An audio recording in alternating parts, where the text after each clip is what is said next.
Hey folks, I'm Michael Krasilovsky with Team K Realty out of RE/MAX in Corvallis. Are you thinking about moving to the Corvallis area in Oregon, the mid-Willamette Valley, as we refer to it as, and you're worried that you might not be able to handle the weather or the rain? Well, fear no rain, as we say. Today we have got, finally, our year-long, whole 2023 weather time-lapse in Corvallis for you. Stay tuned. Heads up though, for our photosensitive viewers, this is a frame rate that is sped up a lot compared to the individual monthly ones. So if the flashing is going to affect you, please have a heads up in that regard.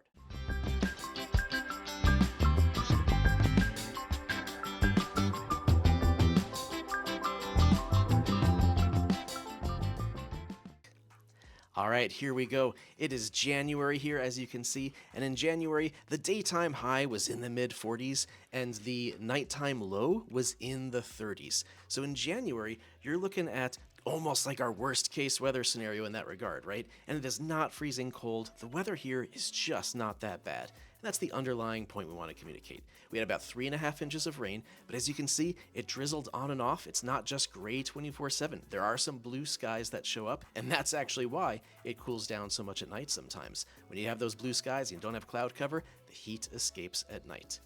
As we get into February here in just a second, you're going to see that we did have a little bit of snow in 2023, but just a tiny little bit. In February, our daytime high was typically in the mid to upper 40s, and at night, the low was in the 30s, but there were actually some nights this February that got down into the 20s. Again, when it was really blue skies, really clear, the heat all escaped, and at night it got a little cold. In February, we had 2.5 inches of rain, and there was snow right there on Valentine's Day, and some tiny little dustings, barely enough to even notice. When it snows here, you just don't drive around. So it was on and off a lot in terms of drizzling or clouds and blue sky, and February was the month of birds chirping. As we get into March, a little snow there too.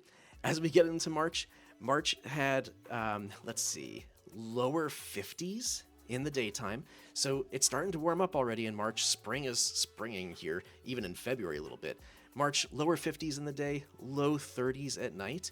And March this year was actually pretty wet. We had 4.5 inches of rain. So that was a lot of cloud juice.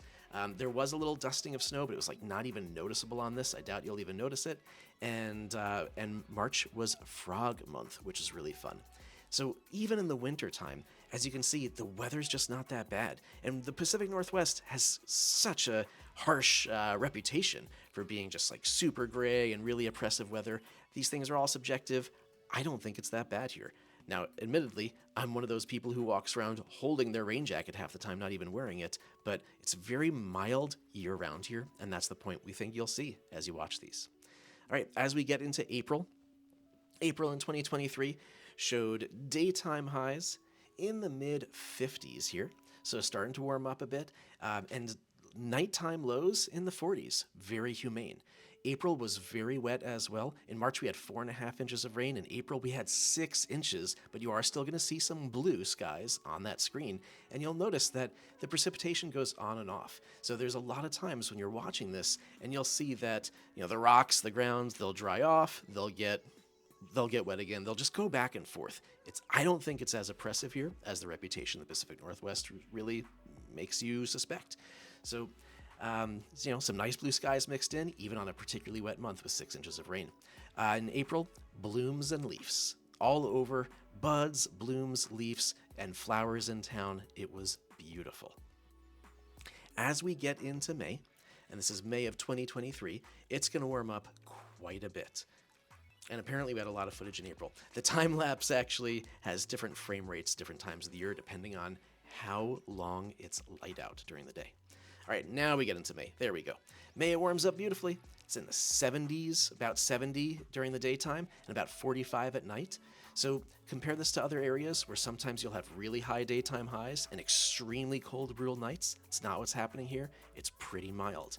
We had a very, very tiny 1/2 inch of rain in the month of May, which barely even shows up on camera. I'm not sure we'll even notice it. It was a pretty dry May, though. Usually Mays here are a bit more precipitous. In May, it starts to warm up, obviously, as you can see. So May is the month of allergies. And you got to know that too. We do have grass pollen and tree pollen. May is usually when people start to get a little bit sniffly. May, June, and then by July 4th, it's all good again. So these are some of the months where if you have a really bad allergy today, you go to the coast and, take a breather, all pun intended there. So May is just beautiful. You can see the flowers, you can see the blue skies, you can see some pretty clouds. It's just lovely here as you get into that solid part of spring. And then as we transition into June, in the month of June in 2023, our typical daytime temperature was in the upper 70s, about 78 as you can see, and the nights were still cool, about 47, so upper 40s at night. It cools down at night due to the clear skies, at least here in the Mid-Valley. In terms of rain in June, we usually don't get that much, but it says that there was like 1/10 of an inch according to the local weather station, but it also mentions historically that this was a fairly dry June. We are in summer mode full on here, so it's warm during the day, but that's not triple digits, right? We do get some hot days, but typically on average, you're looking at 78 degrees, very humane, nice t-shirt weather. And it's recreation friendly here, I would say year round. And I really do mean that. People play frisbee golf or disc golf, they bike commute, they hike, they walk year round. You just throw on appropriate, soft shell or a rain jacket and you just go play outside. And that's a really big part of living in the Mid-Valley. We're very outdoorsy here and we get to do that year round. Now, if you're looking for a lot of snow, you're not going to find it here. We barely ever get snow. When we do, it's a novelty, but very mild year-round. In July, full-on summer mode in July here. In the daytime, we're in the mid-80s, so it's nice and warm. And at night, it's still above 50, so it's good fire pit weather, I would say, there in July. We had no rain this year in July. The weather station that we monitored did not pick up any drops, even though I do recall there being a very slight sprinkling showing up at some point in the July time lapse. So again, just really mild versions of all four seasons. Now in the Mid-Valley, in the Corvallis area, do we tend to like having air conditioning? We do now, but it's still viewed as what I would call a prudent upgrade, still viewed as a luxury and not actually a standard inclusion even on new construction. But it's very nice to have so that when it's warm, you can just take the edge off. Yeah, you gotta love how beautiful it is here. While July is going, because it is light late, so we have a lot more footage, don't miss our website, fearnorain.com, where we sell t-shirts, hats, stickers, and swag, making fun of the weather and lack of natural disasters. And all the proceeds from that go to charity. All right, we're getting into August now. August, still full on summer mode. It gets into the upper 80s at night. It's nice and warm, and the mid 50s during the daytime. Now, this August, we had 1/10 of an inch of rain, according to the weather station. So just a little tiny rainstorm at the end of the month, which I do think shows up on this time lapse, but it's going to go by so quickly, you might not even notice it. And it was just kind of a fluke thing that happened. Now in August, what you are going to see, if you pay attention to the color of the sky and the sun as it arcs right there, is you're going to see some haze. In August, we did have some smoke blowing in from fires in other areas. And I just want to emphasize that. This tends to be a very safe location here in the Mid-Valley, but we do have smoke that blows in occasionally from other areas, from down south, from the gorge, from totally other areas. We tend not to have wildfire danger right here. We're surrounded by farm fields. Most of it is grass, and the grass is already harvested by July 4th. You're just surrounded by dirt. So in one of our other videos, I think it was the narrated drive of the outskirts of Corvallis, you'll notice that it was during a wildfire season and people were evacuating into Corvallis, not out of Corvallis. September is beautiful, probably my favorite month of the year. It is mid 70s during the daytime here and upper 40s, almost 50 degrees at night. In September, we start to see rain again, just a little bit on and off. And this September, we had almost 3 inches. It was 2.8 inches of rain. So there was actually a bunch of rain. And the camera cut out a bit. I got to remember to tell you that. So you're not going to see a perfect September time lapse here because the time-lapse camera was a little bit glitchy, but there was some rain in September, and that's pretty typical. When you're having picnics, going to football games, stuff like that, you always want to make sure that you've got a rain jacket with you just in case, because it can get a little bit cloud juicy out there. October, we're getting into beautiful October. Love trick-or-treating with the leaves on the ground and the smell of fall in the air. October, it's the mid-60s in the daytime and mid-40s at night. And in October this year, we had 3 inches of rain. It was solid, just like September. So definitely some on and off there, but see those rocks, see the ground drying up. It goes back and forth. It'll drizzle on and off. Not usually big rainstorms that are super oppressive. It'll drizzle on and off. And the skies are still dynamic. You got some blue, you got some clouds. The leaves are all changing, as you can see. It's beautiful, and there's tons of hummingbirds. We're getting back into one of the bird seasons around here, which is just super fun.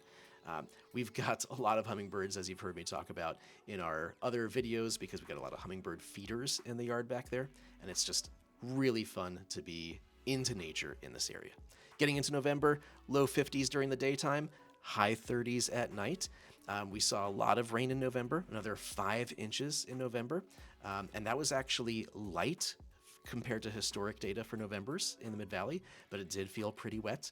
And as you'll notice in the skies right there, it was actually kind of foggy this month. So my favorite hobby is dressing inappropriately for the weather. I think you know that. I love to just get away with wearing shorts and t-shirts whenever I possibly can, even in the Mid-Valley in Oregon, but I did actually wear my rain jacket a bunch this November. And as we get into December, to round out the whole year, December was the mid-40s in the daytime, still very humane, and the mid-30s at night. There was no snow. We haven't seen snow since February or March, much earlier in this year. We did see some fog in November and this December as well. So you'll see that, and that was kind of unusual. I mean, it's not totally unheard of, but I feel like we had some more foggy days this year than we have in a handful of years prior. Now, December is a bit of a dark month. The sun sets at like 4:30 in the afternoon, so this is the darkest time of the year. But it's not that bad weather. It's still pretty outside. You can play outside. You can recreate. And in general, I would say the Mid-Valley is a very humane and beautiful and habitable place to get to call home. So I hope this helps. Remember, remember, what we actually do for a living is not just make weather videos here, but we help people. Whoa! We got a special guest on this one. What we actually do is we help people buy and sell homes, and we hope this is a useful resource for you. If you haven't checked out some of our other video resources, like narrated driving tours of town, please do check those out. We're never too busy for you. All you've got to do is give us a call or write us an email, and we will help you in your move. Happy New Year's, as the case may be. Got to be environmentally friendly and clean all that up. So thanks so much, everyone, for checking out this resource. And again, I'm Michael Krasilovsky with Team K Realty out of RE/MAX in Corvallis, and we love being ambassadors for the area, ambassadors for Mid-Valley Oregon living. We're never too busy for you. Just give us a call. Bye for now.